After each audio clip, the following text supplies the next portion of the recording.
Genocide against the Tutsi, those who once shared milk, are the same hands that spilled blood. Those who once protected became the ones who destroyed.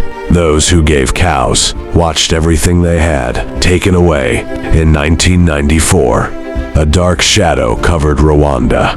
In just 100 days, more than 1 million people were killed. And for those who survived, death did not leave them. It followed them, in memories, in silence, in every breath they take. It was not an accident. It was not a misunderstanding. It was a plan, a mission driven by hatred, a mission that sought to erase an entire people, the Tutsi.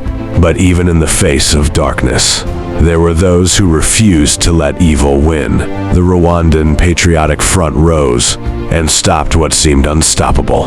In this documentary, we take you deep into the truth, from the roots of hatred, to the horrors of genocide, to the strength of survival, and the rebirth of a nation, from where Rwanda was to where Rwanda stands today. So listen and remember, because history is not just something we learn, it is something we must never allow to happen again. Subscribe, like, share, and comment as we remember and rebuild together. Remember, unite, renew. Welcome to JP TV show. Before Divish, Rwanda before colonial rule. Before the arrival of colonial powers, Rwanda was not a broken nation.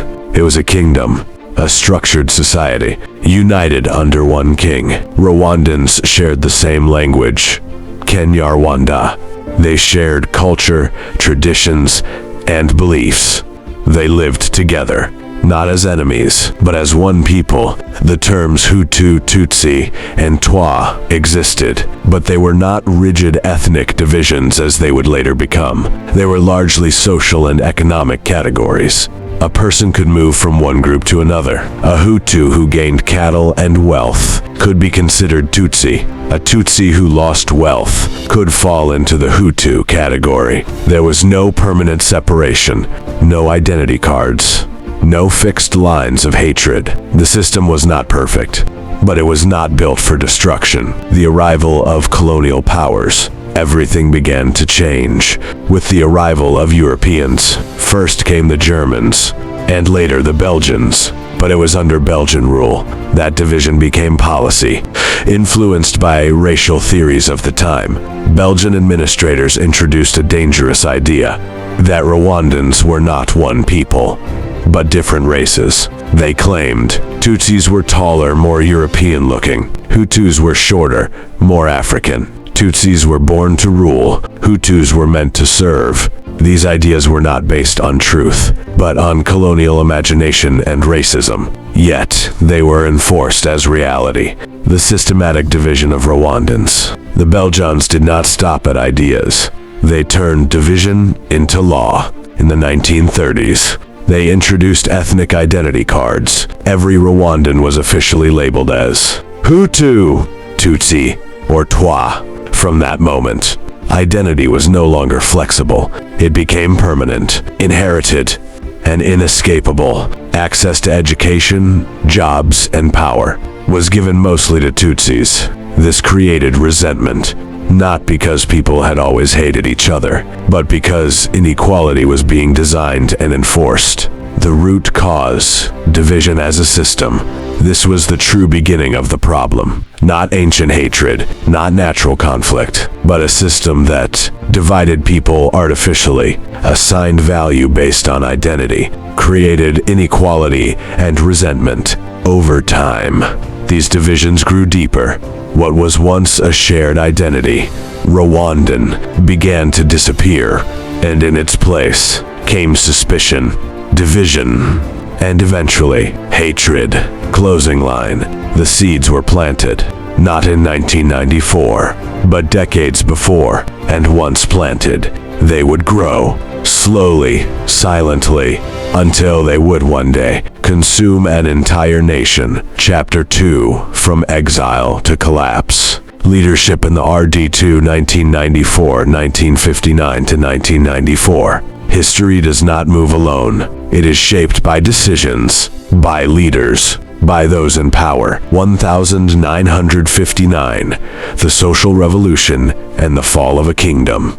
In 1959, violence broke out across Rwanda. Homes were burned, families were attacked, thousands of Tutsis were killed, and many more were forced into exile. This marked the end of the monarchy. Under King Mutora III Rudahigwa, and the collapse of the old system, Rwanda was changing, but not toward unity. Gregoire Kayibanda Icholuarta Ichochisen.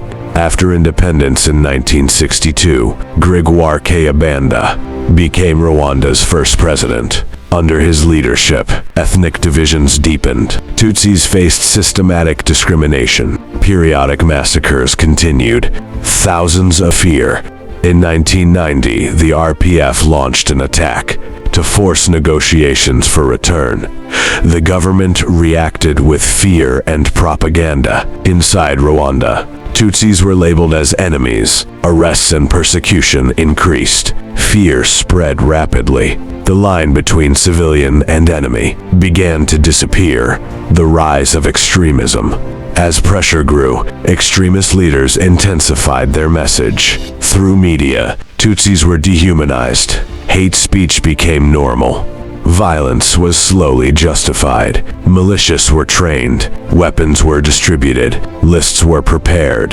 This was no longer politics. This was preparation. Arusha Accords, peace under threat.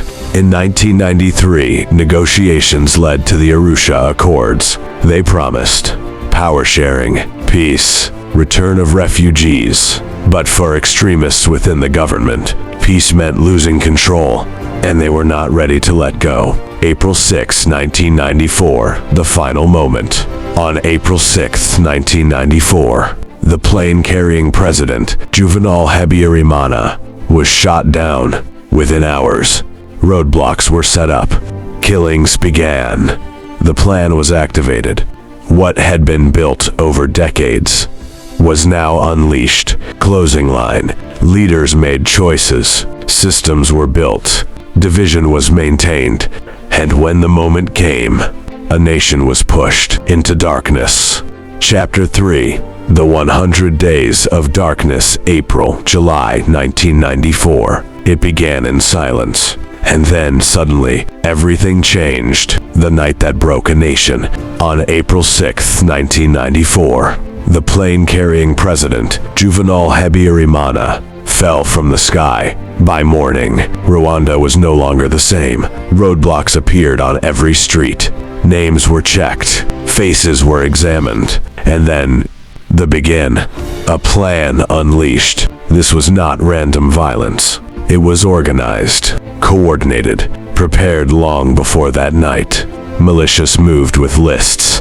Orders were given. Civilians were forced to join. The targets were clear. Tutsis, and anyone who refused to participate. Even moderate Hutus were killed, hunted everywhere. There was nowhere to run. People fled to churches, schools, hills, forests. Places that once meant safety became places of death. Families hid in silence, sometimes for days, breathing quietly, praying not to be found. Some survived by chance. Others were not as lucky. The methods of killing. The violence was carried out using machetes, clubs, guns, but more than weapons. It was the mindset that made it possible. Neighbors turned against neighbors. Communities collapsed from within. Trust disappeared. Humanity faded. Children and families. No one was spared. Children, who did not understand what was happening, became victims. Families were separated. Entire bloodlines disappeared.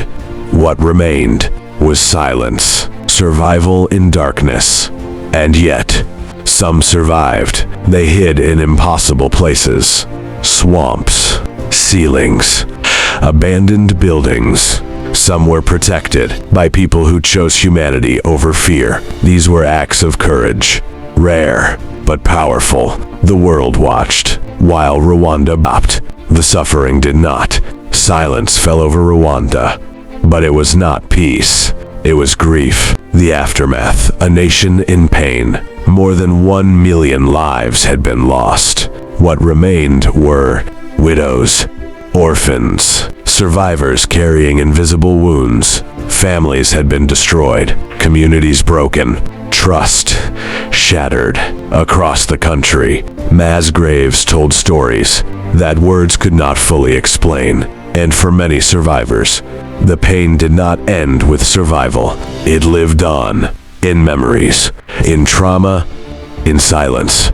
The challenges Rwanda faced. After the genocide, Rwanda faced overwhelming challenges. A collapsed economy, destroyed infrastructure, millions of displaced people, deep psychological trauma. But perhaps the greatest challenge was this: how do people live together again? After such violence, justice and accountability. Justice became necessary, not for revenge, but for truth. The International Criminal Tribunal for Rwanda was established to prosecute key planners of the genocide. At the same time, Rwanda introduced community-based courts known as Gakaka. These courts allowed communities to face the truth, gave survivors a voice, encouraged confession and accountability. Justice was not easy. It was painful, but it was a step toward healing, reconciliation, learning to live again. Rebuilding Rwanda was not only about roads and buildings, it was about people. Programs were created to promote unity and reconciliation, forgiveness and coexistence. National identity beyond division never again became more than words. It became a commitment, rebuilding a nation. Slowly, Rwanda began to rise. From destruction came determination. From grief came strength. The country invested in education, health, technology, good governance. Today, Rwanda stands as one of Africa's fastest-growing economies. Clean cities, strong institutions, a vision for the future. A nation once broken, now rebuilding itself with purpose. Rwanda today, a symbol of resilience. Rwanda is no longer defined only by its past. It is now known for stability, innovation, unity. But the memory remains, because forgetting is not an option. Final message to the world. The 1994 genocide against the Tutsi was not just Rwanda's tragedy. It was a failure of humanity, a warning to the world. Hatred begins in words, it grows in silence, and when ignored, it destroys everything. Conclusion. So today we remember not only those who were lost, but also the strength of those who survived. We remember so that it never happens again. We rebuild so that the future is stronger than the past. Kwibuka. Remember, unite, renew. If this story has touched you, subscribe, like, share, and comment. Because remembering is not enough. We must keep the memory alive. Stay on JP TV show, understand more.